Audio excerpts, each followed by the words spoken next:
Got it? After removal of this particle, we have this red part or the remaining part which only have, for example, we have hydrogen. In the hydrogen, we have one proton, one electron. If the electron is removed, there is only positive and the proton part is remained. So these particles are known as anode particles, or we can say these are known as protons. Got it?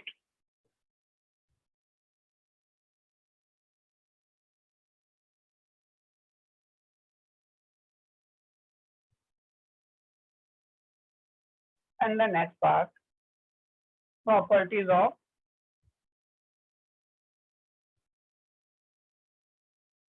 these particles. So the first property was they are composed of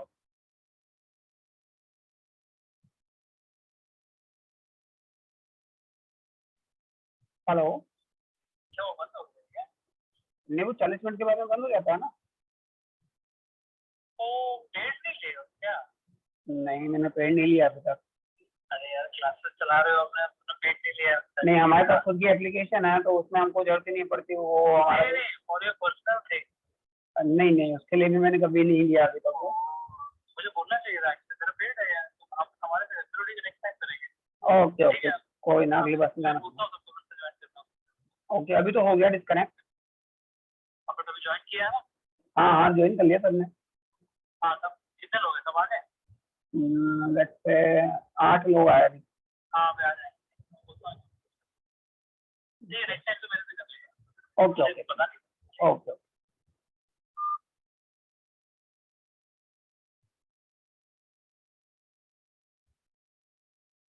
So these particles are composed of matter. How can we confirm it? So let's say there was the tube. In the tube, the particles are moving from left to right. So let's say the particles are moving from left to right, and if we see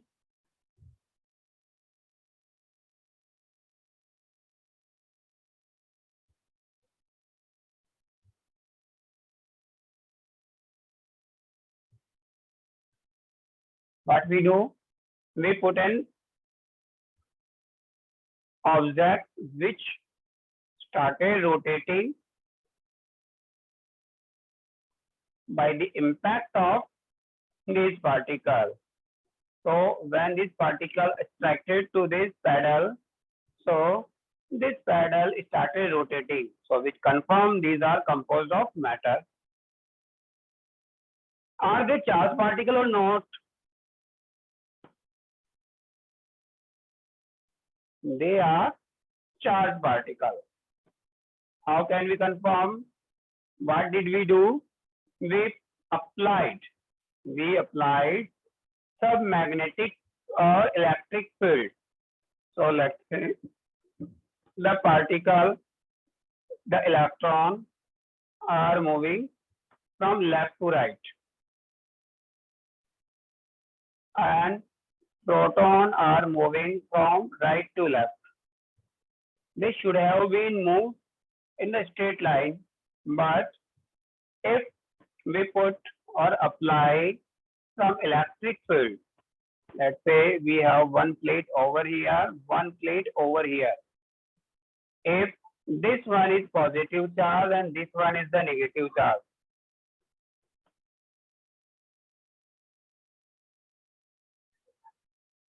so the path of these particles was changed. So all these electrons, they started moving, deflected toward positive plate, and these particles started deflecting toward negative plate.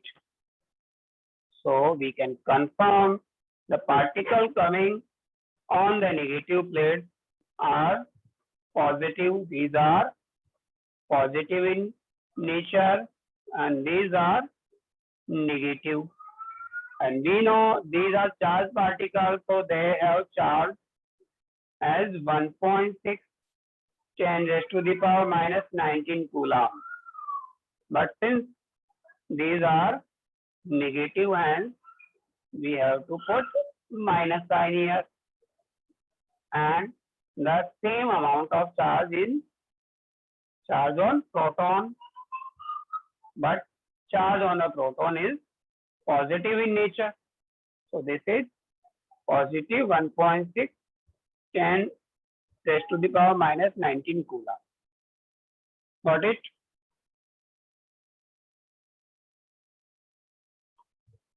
Should I move forward, or is there any confusion?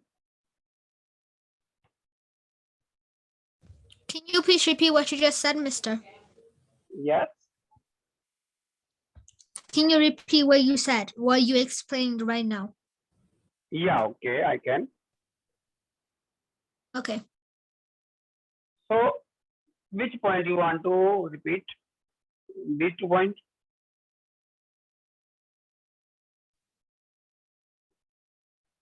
Okay, the first point was these particles or these rays are composed of matter. So, these are some particle having some mass. How did we confirm it? If we blow or we put some object in their path, the object will start rotating. So we have this fan, and which was started rotating upon colliding with these particles, which means these particles are composed of matter. Second point are they are charged. So how did we confirm it? We applied an electric field plate, positive and negative, and we observed the path of this particle was towards positive plate. The path of these particles are towards negative plate, which means we know opposite charge or opposite sign attract. So if particles are coming towards negative part or negative plate, so they must be positive. Particles coming towards the positive plate, they must be negative, and their charge value was confirmed to be 1.610 raised to the power minus 19 coulomb. For electron, this is negative. For proton, that came out to be positive. Did you get it? Yes, I did. So they use this machine thingy to help them discover electron, right? Yeah. Okay, thank you. Good. So this machine is called electric field. We have to go in the detailed theory in the 11th and 12th standard. So it is for the higher level chemistry or higher level physics. But right now we have to just assume there are two plates. One is positive and one is the negative. So towards the positive part, negative particles attract, and towards the negative plate, the positive particles are attract. So by how this we calculated their charges and their sign. The next thing is they move in a straight line. How did we confirm it? So let's then take an example. If we are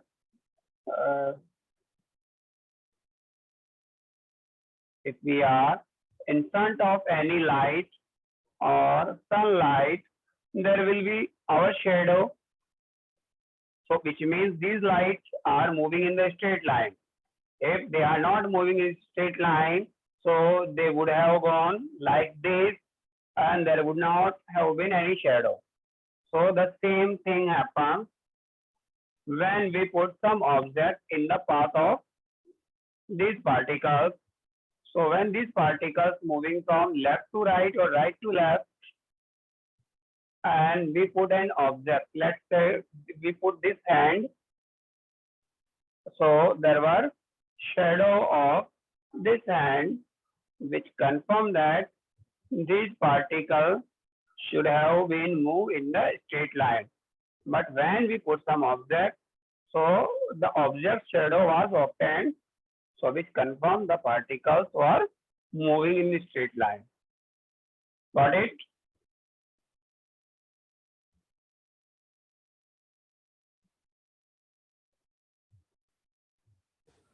Yes, we got it.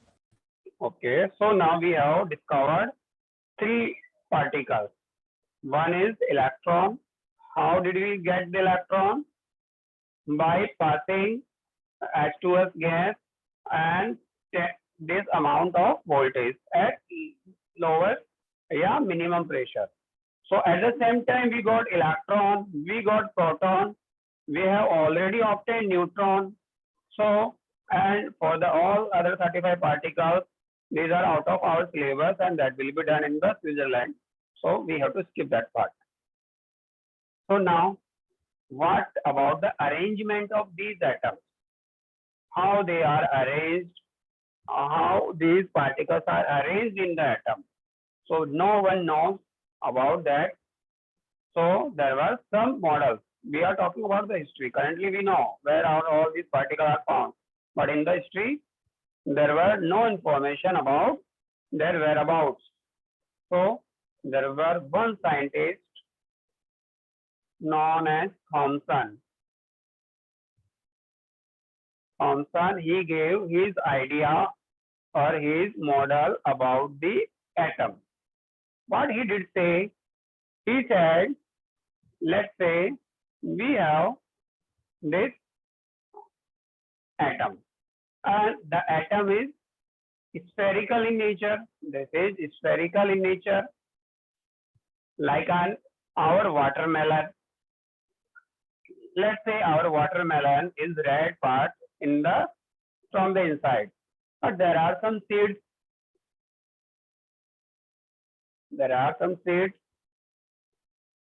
Or we can say in the pudding there are some plums.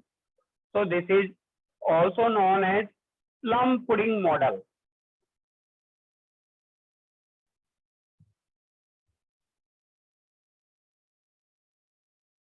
So what are these shades are represented? So according to him, these seeds are like electron, and this this red part, red edible part was what? What was this? This was positive part, positive mass or proton. So this was the plum pudding model, or we can say this is model like our watermelon, in which the red edible part is the positive mass or the proton, and the black seeds are model like our electron. So combinedly, proton and electron makes this atom neutral. So according to him, atom is neutral, which was very significant discovery at that time. According to him, atom was spherical, which was also very significant discovery during Thomson time. But again, there comes new scientist. The new scientist comes and his name is Rutherford. What he did, he also gave his model, but his model was based on some experiment. I don't know how Thomson found this model. He just used without any theory, and luckily it got to be correct. But Rutherford did an experiment, and his experiment known as alpha scattering experiment.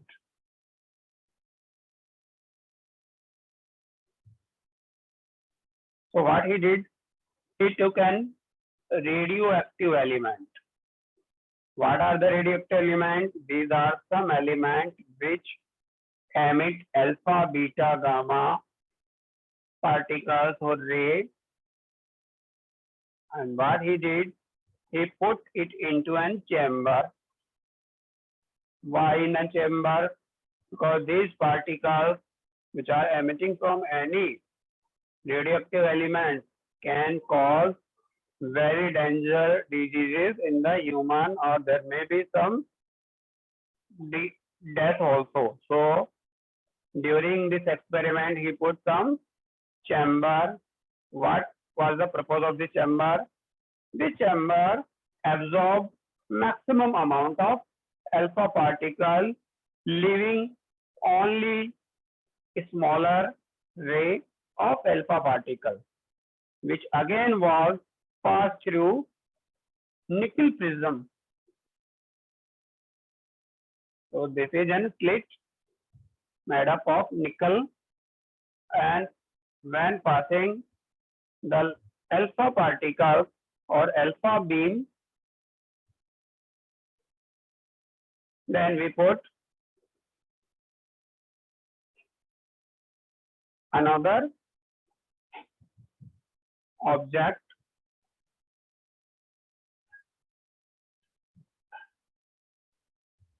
in this semicircular tube, and in this tube we have this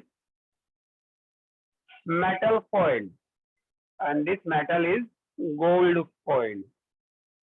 So what did we obtain? We obtained some pattern. So we obtained some pattern, and the pattern was like that: maximum particle or alpha particle pass through this metal foil without any deviation. But there are some particles which pass after passing through the foil got diffracted by some angle. And how did we find their position? We again put ZNS. ZNS is zinc sulfide and chemical, and we applied this chemical on this surface, and when the charged particle or the alpha particle strike to it, we get to know the position, because we know we cannot see any alpha particle or any kind of particle by our normal eyes. So what he did, he used a radioactive element out of which alpha particles are scattering out, which upon passing through gold foil was obtained on ZNS coating. So what was the conclusion of his theory? So he made some conclusion. So according to him, let's say this is an atom. This is the gold atom we may be talking about, and there are some rays. So there are rays. 1 minute.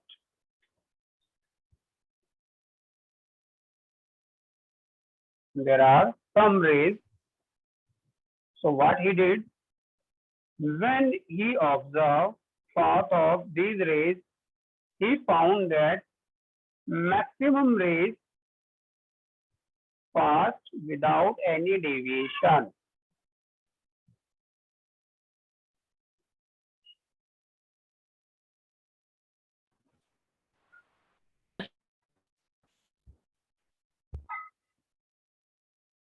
There were some rays which was distracted by smaller angle.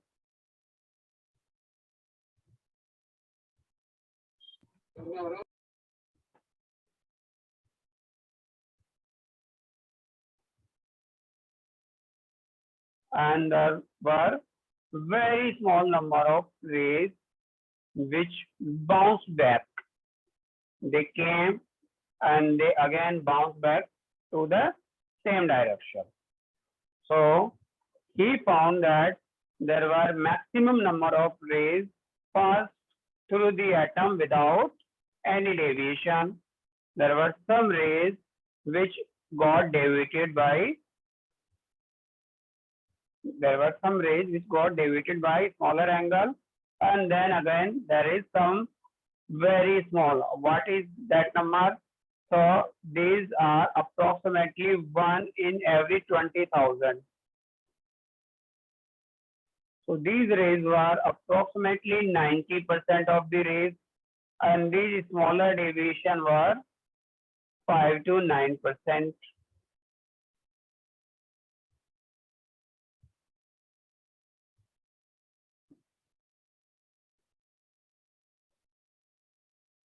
Who are focusing and who don't need to advise? You should stop texting and listen. Chocolate chips ice cream model, but I recommended you use it earlier. I think I should disable the chat. Should I? Mr.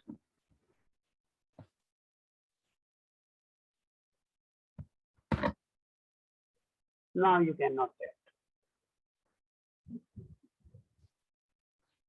Mr. Yes, sir. You can speak. I have a question. Yeah, you can ask.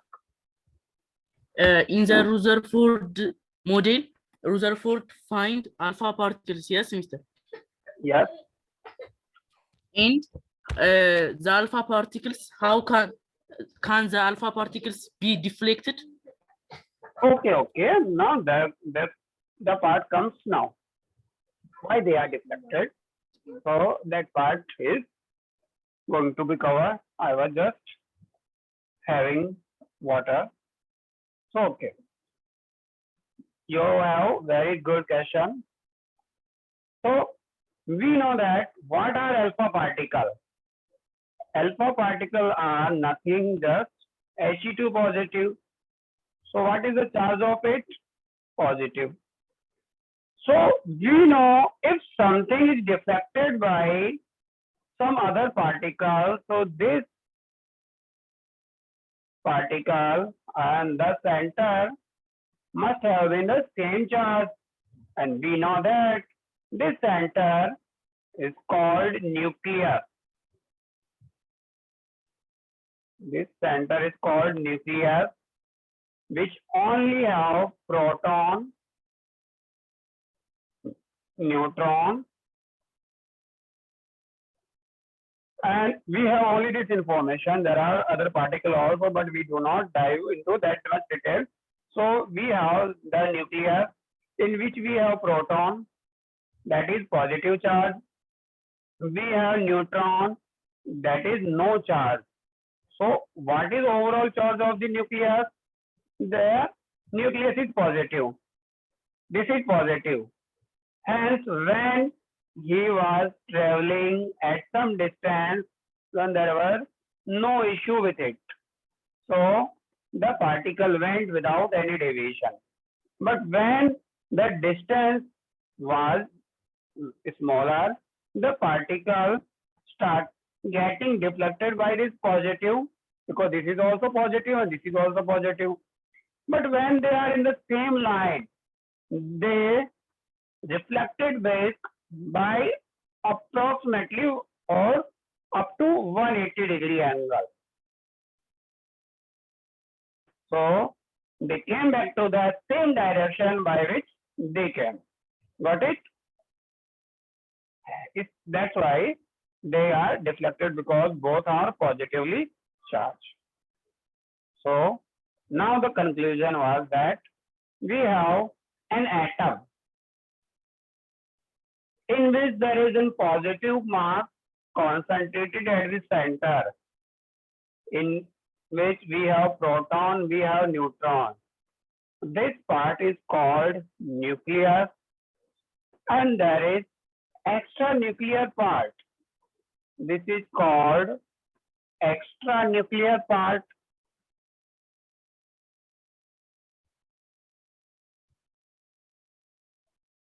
There are extra nuclear part where electron may be found. Where electron is found. So is this clear? Is this model is clear?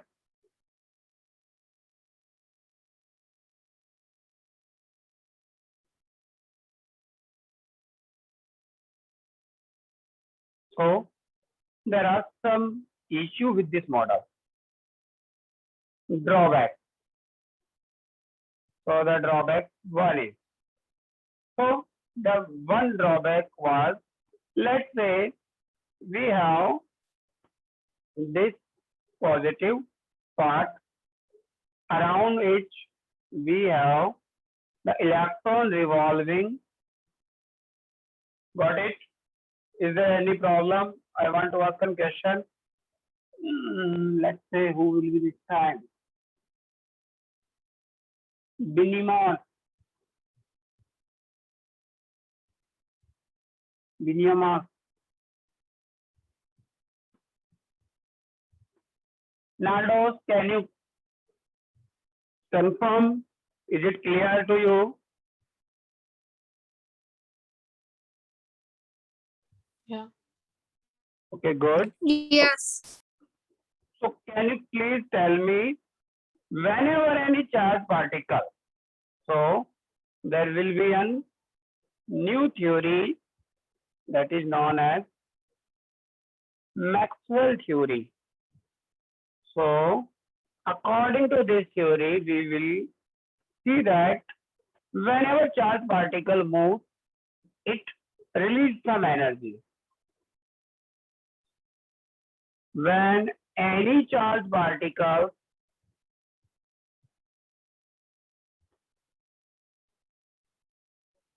moves, it releases some energy.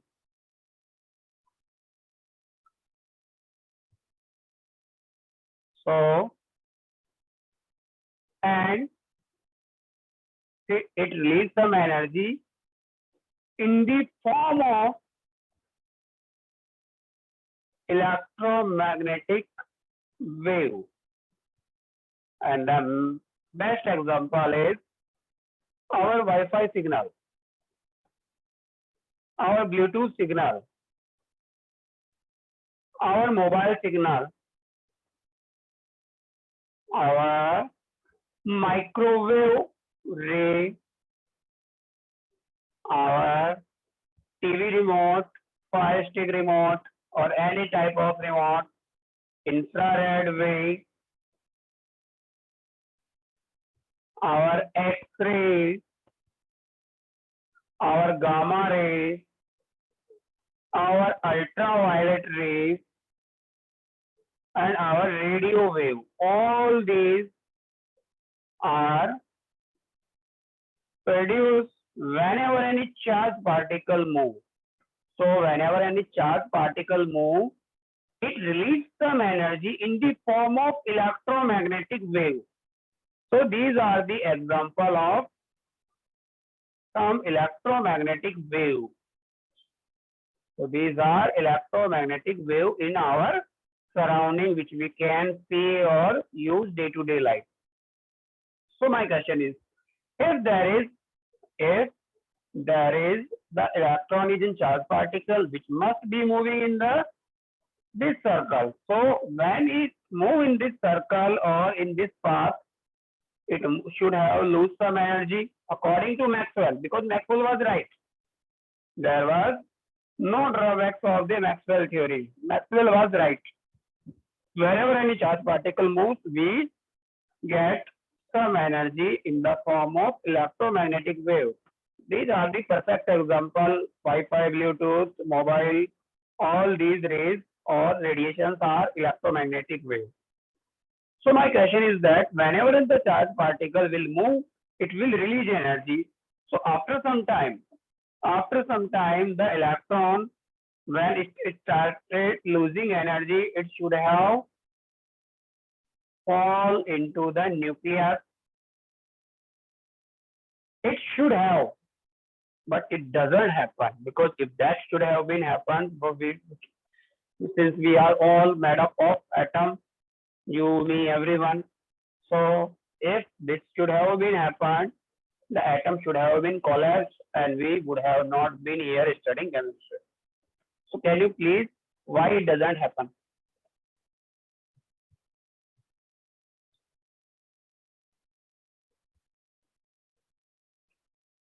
Why electron does not fall into nucleus upon releasing energy. So this is one of the drawbacks of the Rutherford model. I will explain it. So I will write, it should have fallen into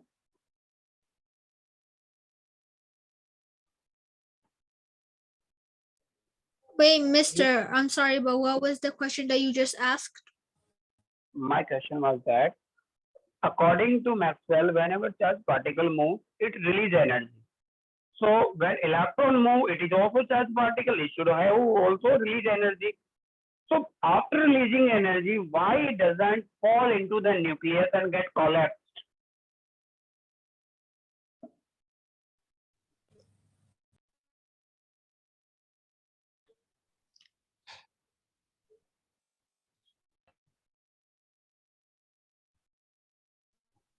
Can I try to answer, Mister? Yeah, you can. I just want an answer. It may be right or wrong. We will figure out that part, but you can answer. Okay, so I think that it's because first of all, it's the position of the electron. It's not going to be found inside the nucleus because first of all, it's its original position.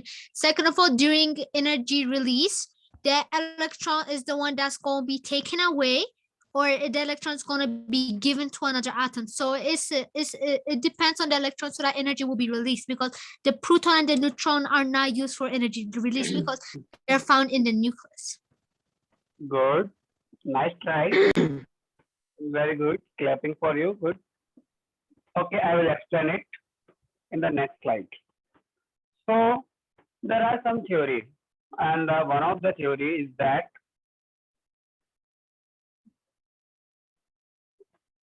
we have nucleus.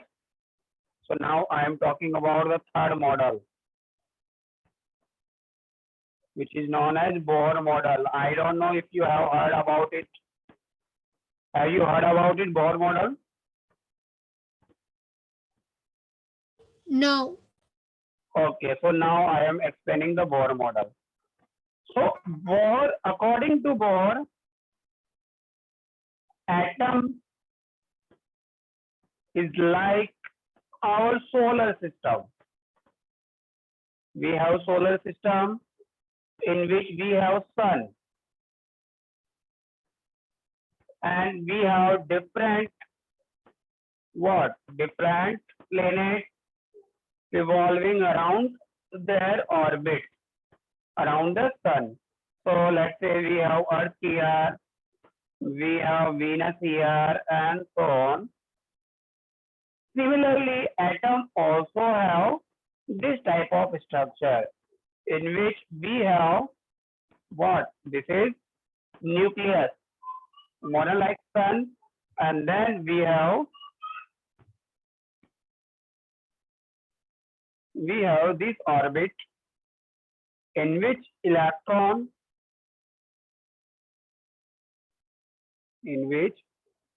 electron must be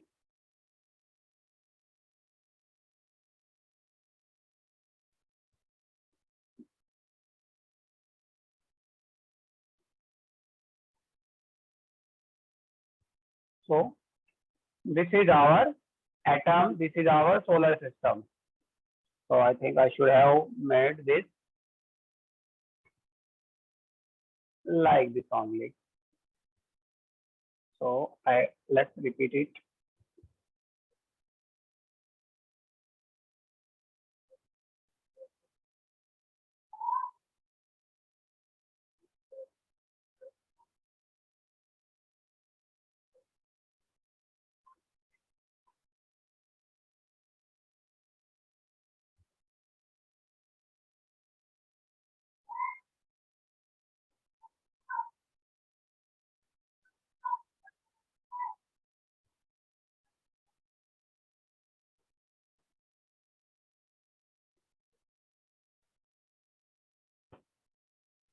So this is our sun, and here we have different planets revolving around it.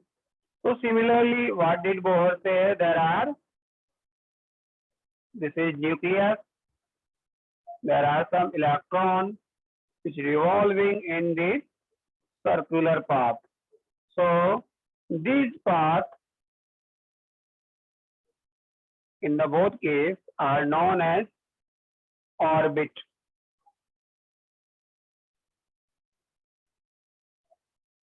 Got it? What happens when a particle is revolving? When a particle is in circular path, let's say when particle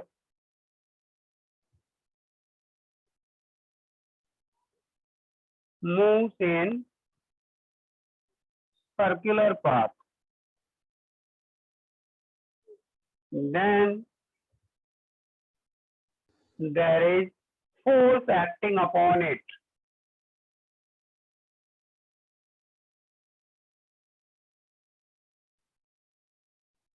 Towards center. You will be reading about this part in the physics known as centripetal force. So this is Newtonian physics. We will be reading this part in physics. So how can I confirm it? So what you do? This is an take home experiment. There is nothing complicated. Take a bucket, fill it water up to half an or up to that level. Now what you do?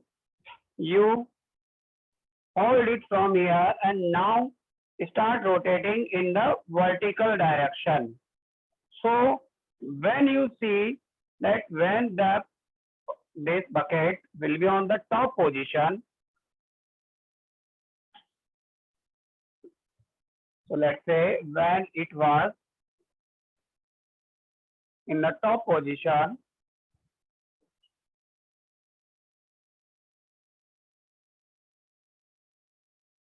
the water didn't fall away. You can try with a small amount of water, but when we start rotating it in vertical circular path, so the water didn't fall even due to gravity. Why this happened? Because there is force acting known as centripetal force. So whenever any particle move in a circular motion, there is a force acting upon it. Got it? Yes. Okay. Now there is one more thing.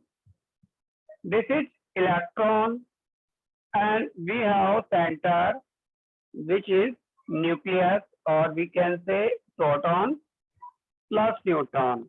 But since neutron do not have any charge, but proton have some charge. So if there are two particles, so there is attraction force between them. So you will be learning in the 12th or 12th grade. So F Coulombic force, that is attraction between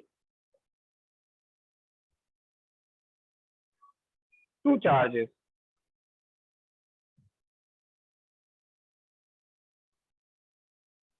So now you have to